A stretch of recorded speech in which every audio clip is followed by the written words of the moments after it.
आप सभी को नमस्कार करता हूँ। मैं राहुल गुर्जर गो सेवक हूँ नरौली गांव से। जैसे कि यहाँ सभी युवा साथियों को पता होगा कि एक बच्चा है रुद्राक्ष नाम का, जो कि बरौला गांव से है। उनके पिता है कपिल वैसोया। तो उनके ऐसे में टाइप 2 करके एक बीमारी होती है, जो कि बहुत ही घातक बीमारी है। उसमें तकरीबन 18 करोड़ के आसपास खर्चा है।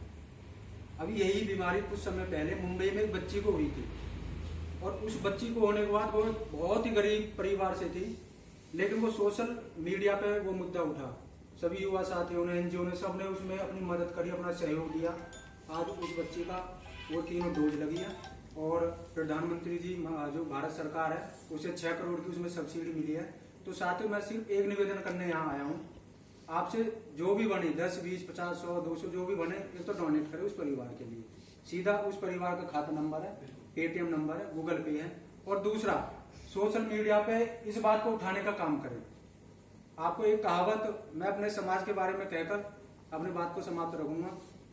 एक बार हमारे गुर्जर समाज के बहुत बड़े नेता है सरदार वल्लभ भाई पटेल, वो अपने बंगले पर थे। एक पत्रकार बंधु दिल्ली, उस समय के तत्कालीन जो प्रधानमंत्री थे पंडित जवाहरलाल नेहरू, तो पत्रकार जब पंडित जवाहरलाल नेहरू प्रधानमंत्री जी के आवास पर पहुंचे, तो उन्होंने जाके वहां देखा कि माननीय प्रधानमंत्री जी आराम कर रहे हैं।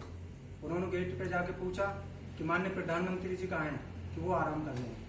एक दो उस समय के मंत्री थे, उनके पास गए, वो भी आराम कर रहे थे। वहां से निकलने के बाद सरदार वल्लभ भाई पटेल के बंगले पर पहुंचे। जब वहां पहुंचे तो उन्होंने देखा कि सरदार वल्लभ भाई पटेल रात के 11, साढ़े 11 बजे गार्डन में टहल रहे हैं। अब पत्रकार सरदार वल्लभ भाई पटेल जी के पास जाकर बोलता है चकित होकर कि माननीय गृह मंत्री जी, मैं प्रधानमंत्री जी, अन्य मंत्री के पास मैं गया हूं, लेकिन सभी लोग सो रहे हैं और आप जाग रहे हो रात के 11:30 बजे। तो सरदार वल्लभ भाई पटेल जी का बहुत ही सुंदर जवाब था। उन्होंने पत्रकार से बोला कि पत्रकार बंधु, उस समाज जो उनका समाज जाग रहा है और मेरा समाज सो रहा है। आज मेरा समाज सो रहा है, तो मैं चिंतन इस विषय पर कर रहा हूं कि किस तरीके से मैं अपने समाज को जगाऊं, किस तरीके से अपने समाज को जगाऊं।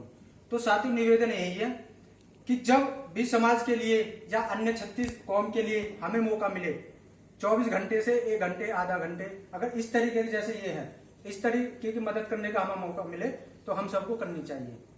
अगर इसमें थोड़ी थोड़ी सब हर गांव से, हर इलाके से मदद सोशल मीडिया के माध्यम से होनी शुरू हो जाएगी, तो ये बात भारत सरकार तक पहुंचेगी।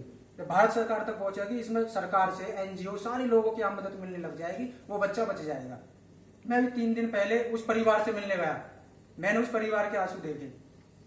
मैं ये नहीं कह रहा कि भाई सब अपने घर लुटा, 2 लाख, 2 लाख, 10, 20, 50, जिस पर जितने बनने वो डोनेट करो, और इस आवाज को बुलंद करो सोशल मीडिया पर।